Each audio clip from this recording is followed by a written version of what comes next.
श्री राम जी की लीला। श्री अयोध्या जी में कनक भवन एवं हनुमान गढ़ी के बीच एक आश्रम है, जिसे बड़ी जगह अथवा दशरथ महल के नाम से जाना जाता है। काफी समय पहले वहाँ एक संत रहते थे, जिनका नाम था श्री राम प्रसाद जी।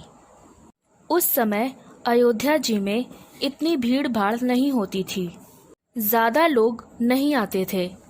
श्री राम प्रसाद जी ही उस समय उस आश्रम के कर्ता धर्ता थे। वहाँ बड़ी जगह में मंदिर है, जिसमें पत्नियों सहित चारों भाई श्री राम जी, श्री लक्ष्मण जी, श्री भरत जी एवं श्री शत्रुघ्न जी तथा हनुमान जी की सेवा होती है।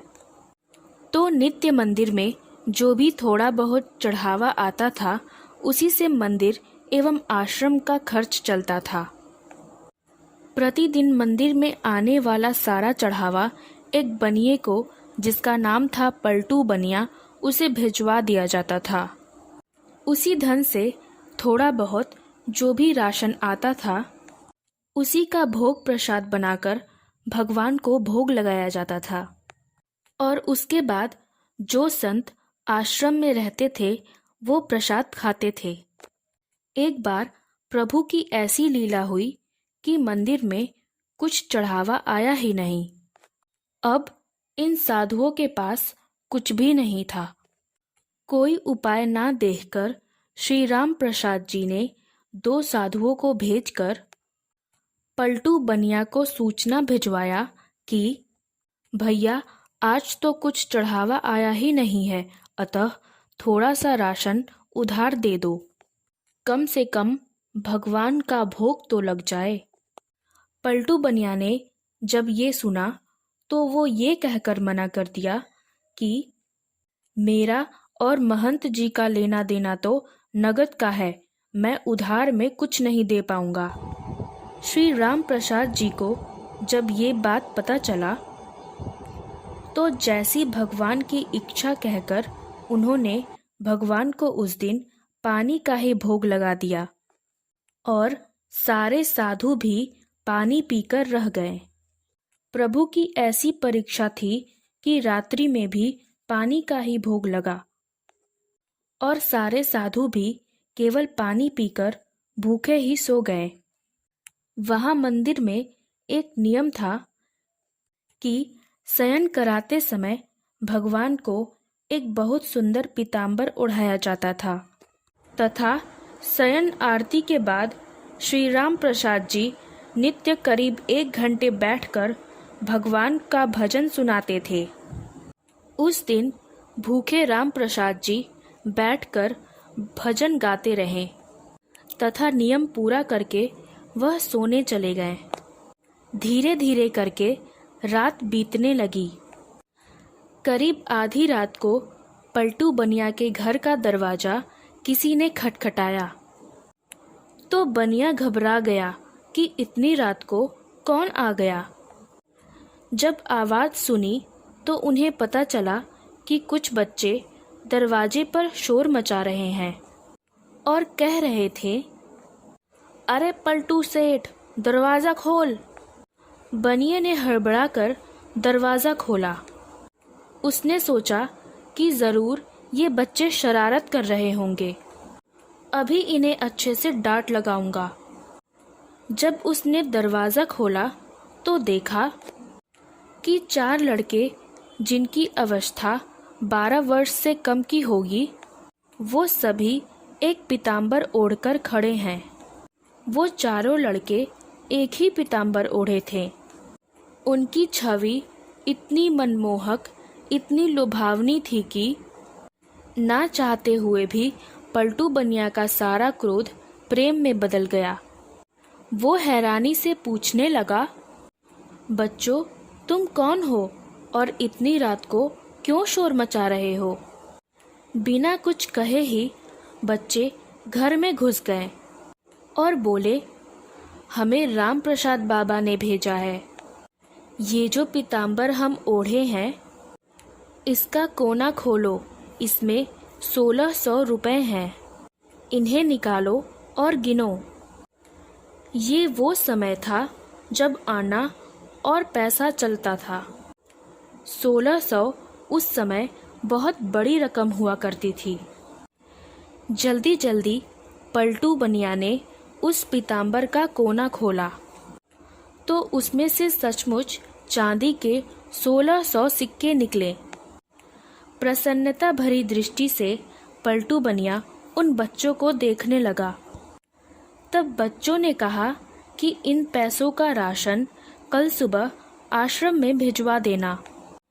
अब पलटू बनिया को थोड़ी शर्म आई। अरे, आज मैंने राशन नहीं दिया था, लगता है महंत जी नाराज हो गए हैं, इसलिए रात में ही इतने सारे पैसे भिजवा दिए। पश्चाताप, संकोच और प्रेम के साथ बनिया ने हाथ जोड़कर बच्चों से कहा, बच्चों, मेरी पूरी दुकान उठाकर अगर मैं महंत जी को दे दूंगा तो भी ये पैसे ज़्यादा हैं। इतने मूल्य का सामान देते देते तो मुझे पता नहीं कितना समय लग जाएगा। बच्चों ने कहा, ठीक है, आप एक साथ मत दीजिएगा, थोड़ा थोड़ा करके अब से रोज ही सुबह सुबह आश्रम में भिजवा दिया करिएगा। आज के बाद कभी भी राशन के लिए मना मत करिएगा। अब पलटू बनिया तो मारे शर्म के जमीन में गड़ा जा रहा था। वह हाथ जोड़कर बोला, जैसी महंत जी की आज्ञा। इतना सुनकर वह बच्चे वहां से चले गए। लेकिन जाते जाते वह बच्चे पलटू बनिया का दिल भी लेते गए। इधर सवेरे सवेरे मंगला आरती के लिए जब पुजारी जी ने मंदिर का पट खोला तो देखा कि भगवान का पीताम्बर गायब है। उन्होंने ये बात राम प्रसाद जी को बताई और सबको लगा कि कोई रात में पीताम्बर चुराकर भाग गया। जब थोड़ा दिन चढ़ा तो गाड़ी में ढेर सारा सामान लदवाकर विनम्रता के साथ हाथ जोड़े पलटू बनिया आया और सीधा राम प्रसाद जी के चरणों में गिर गया और माफ़ी मांगने लगा। अब राम प्रसाद जी को तो कुछ पता ही नहीं था। वो पूछने लगे कि क्या हो गया, तुम किस बात की माफ़ी मांग रहे हो? पर पलटू बनिया उठा ही नहीं और कहने लगा, महाराज, रात में पैसे भिजवाने की क्या ज़रूरत थी? मैं कान पकड़ता हूँ कि आज के बाद राशन के लिए कभी मना नहीं करूँगा। और ये रहा आपका पीताम्बर। वे बच्चे मेरे यहाँ ही इसे छोड़ गए थे। बड़े ही प्यारे बच्चे थे। उतनी रात गई मेरे घर पैसे लेकर आए थे। आप बुरा न माने तो मैं फिर से उन बालकों को देखना चाहता हूँ। जब राम प्रसाद जी ने पीताम्बर को देखा तो पता चला ये तो हमारे ही मंदिर का है जो गायब हो गया था। अब वे पूछने लगे कि ये तुम्हारे पास कैसे आया? तब पलटू बनिए ने रात वाली सारी घटना सुनाई। अब तो राम प्रसाद जी भागे भागे जल्दी से सीधा मंदिर जाकर भगवान के पैरों में पड़कर रोने लगे।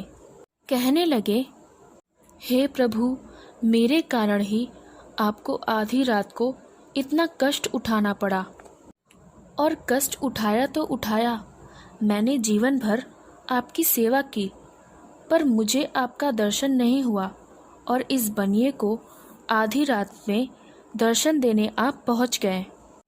जब पलटू बनिया को यह सारी बात पता चली तो उसका हृदय भी धक्क से होकर रह गया कि जिन्हें मैं साधारण बालक समझ रहा था वो तो त्रिभुवन के नाथ थे और मैं तो उनके चरण भी नहीं छू पाया।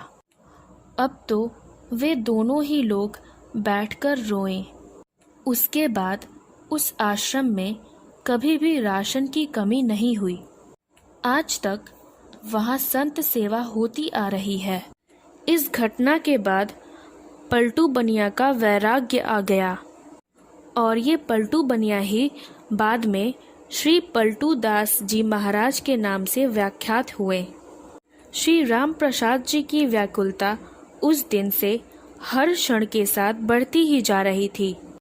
रात के समय जब वह भजन गाने बैठे तो वे मूर्छित होकर गिर गए। संसार के लिए तो वे मूर्छित थे, लेकिन मूर्छित अवस्था में ही उन्हें पत्नियों सहित चारों भाइयों के दर्शन हुए और उसी दर्शन में जानकी जी ने उनके आंसू पोंछे और अपने अंगुली से उनके माथे पर बिंदी लगाई, जिसे उन्होंने सदैव ही अपने मस्तक पर धारण करके रखा। उसी के बाद उनके आश्रम में बिंदी वाले तिलक का प्रचलन हुआ। वास्तव में भगवान चाहें तो ये अवस्था, ये कष्ट उनके भक्त के जीवन में कभी आए ही ना, परंतु प्रभु तो जानबूझकर अपने भक्तों के जीवन में यह कष्ट भेजते हैं ताकि भगवान की लीलाओं के माध्यम से जो अविश्वासी जीव हैं वो सतर्क हो जाएं, उनके हृदय में विश्वास उत्पन्न हो सके। ऐसे ही भगवान करते हैं अपने भक्तों का निवारण। जय श्री राम। ऐसी और कहानियाँ सुनने के लिए सब्सक्राइब करें आपके चैनल नमो गुरु गोविंद को। धन्यवाद।